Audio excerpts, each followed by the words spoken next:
instant. It was absolutely instant. I'm like, she's in, all right? I love that. It was great. Walk like an Egyptian. Do it. There were these sunny California girls who did 60s garage.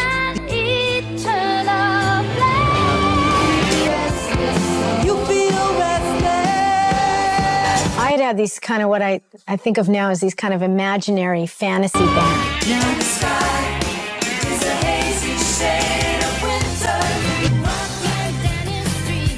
Everybody writing, everybody singing, everybody playing, and everyone harmonizing.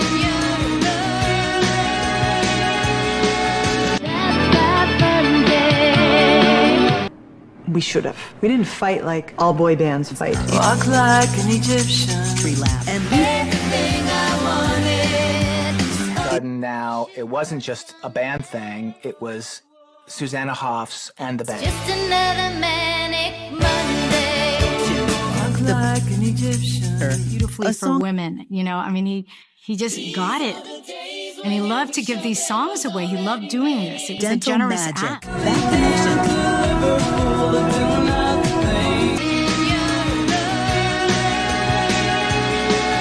Thoreau takes a fall, and sure enough, I look over to the side, and Prince is coming out onto the stage already. Just another manic Monday. Already. We need to.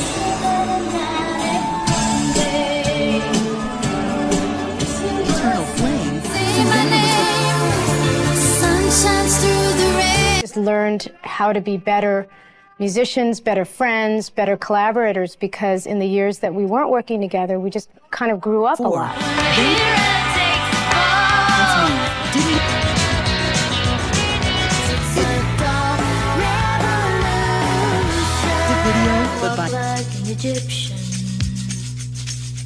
Picture four friends crammed in a Los Angeles garage. The air so cold their breath looks like smoke, yet the guitar amps glow red hot. One chord slams the walls, and the neighborhood suddenly feels like Wembley Stadium.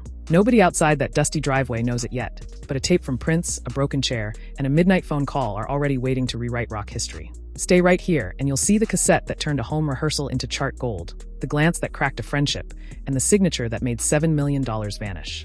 We're cutting straight into the tension because the Bangles' latest news says their biggest hit almost never left that garage, and the Bangles scandal update proves ego, not money, nearly smashed everything. How did a purple limo end up tailing a rental van? Who actually pocketed the first royalty check, and who dodged a cymbal mid-show? Think you know. Drop your guess now before the receipts land. By the end of this ride, you'll stand backstage as chairs fly, hear the exact count-off that collapsed on a Cleveland stage, and read the paperwork that ended the first chapter. Then you'll see how the same four signatures came back years later to resurrect the sparkle. Ready to test what you remember against what really happened? Stick around, because every twist you're about to hear sits on paper, stamped, signed, and filed. But don't just listen, decide. Was the split fair or a slow-motion disaster everyone could have stopped? Would you have stepped out of the spotlight to save the friendship? Or rev the fame engine even harder? Keep those answers ready. We're checking them at the finish line. Whose side will you take when the guitar fades? The story kicks off on a chilly January evening in 1981 inside Susanna Hoffs' parents' garage near Los Angeles. She posts a worn flyer begging for musicians who love 60s jangle rock, and sisters Vicky and Debbie Peterson answer before dinner. They meet, sing one bird's verse, start laughing, and agree they feel like family after 3 harmonies. Bass ace Annette Zielinska slides in 3 days later, and practice swallows every hour nobody spends in school or at part-time jobs. They call themselves the Bangs until a letter from an East Coast punk crew warns the name is taken. A friend files new paperwork for $50, and the Bangles rise fresh and legal. From day one, the band writes every riff, tunes every amp, and drives a van that leaks oil yet somehow reaches every Paisley Underground gig. Bright originals mix with garage classics at clubs like the Hong Kong Cafe, and Debbie's crisp drumming holds the center even when the monitors die. Faulty Products presses the first single, Getting Out of Hand, which earns local airplay and tiny but loyal crowds. Columbia Scouts caught a tight showcase at the Troubadour in 1983 and slid contracts under coffee cups before the encore. Annette leaves for country punk glory, so former Runaways bassist Michael Steele locks the rhythm section. All Over the Place drops in 1984, peaks at number 80, and sends them on a college radio tour where they sleep on sofas, swap instruments, and tune by ear because strobe tuners feel like luxury. One August night in Detroit, Prince watches from the wings.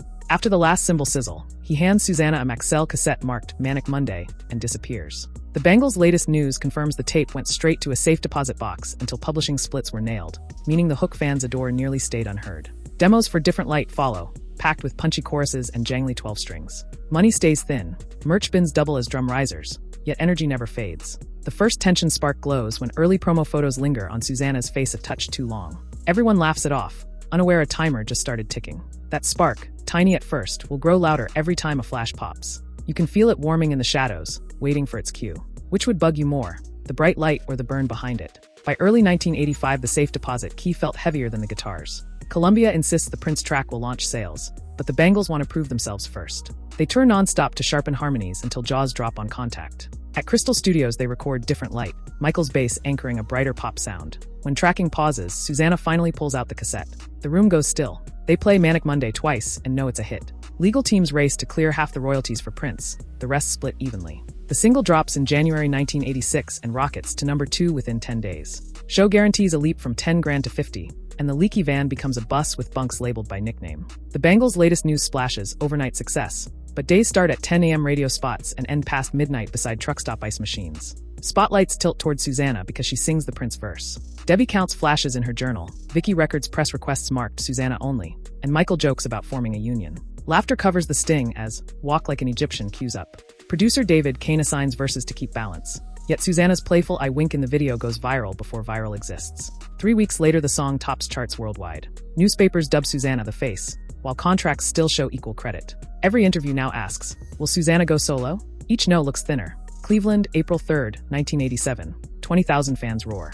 Debbie clicks her sticks, but Susanna waits for a cue that never comes. The opener collapses, cheers turn puzzled, and they restart tight-lipped. Backstage, voices spike. Susanna apologizes on hotel stationery and tapes the note to Debbie's snare. Tour rolls on, but the note rides in a trunk like fragile glass.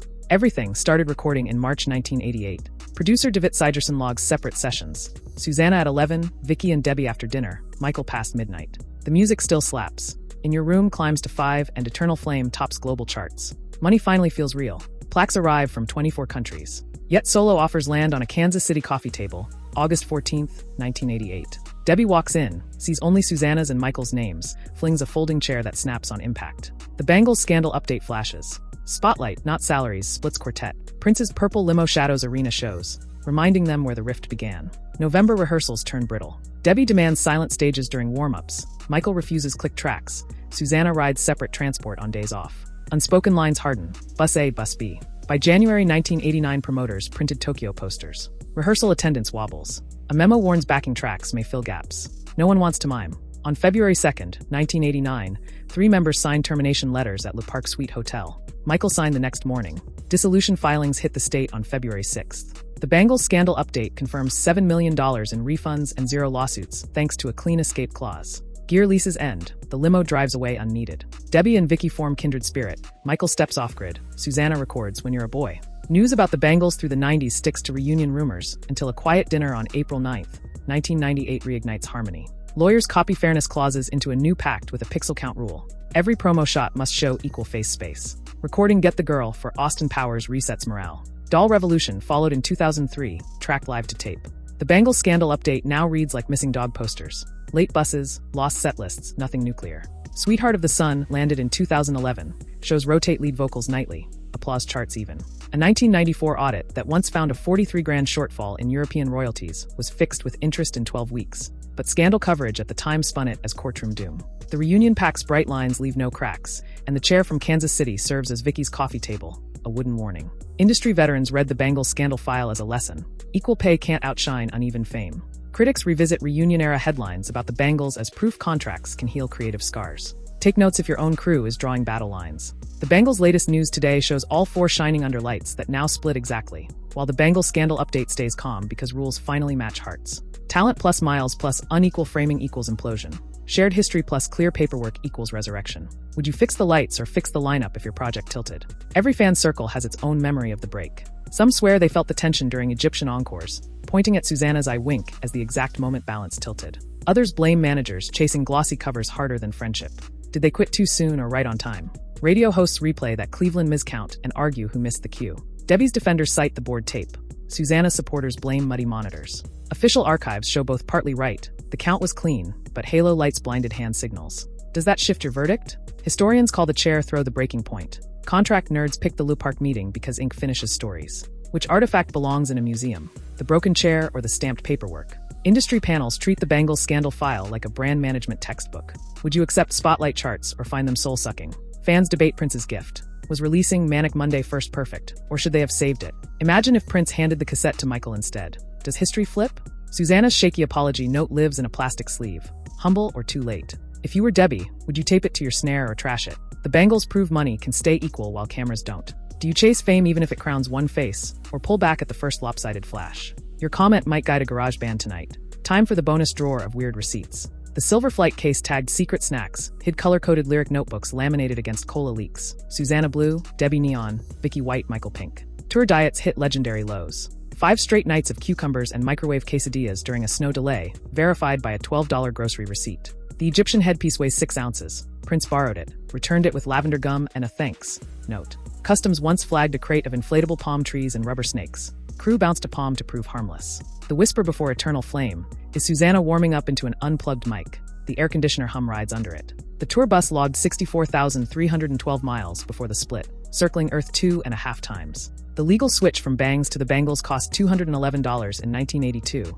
turning a garage name into millions. A crew member who fixed the smashed chair got a Calm Under Fire bonus. The chair arm now holds guitar picks in Vicky's studio. One missing Polaroid paused recording 13 minutes until found behind a soda machine.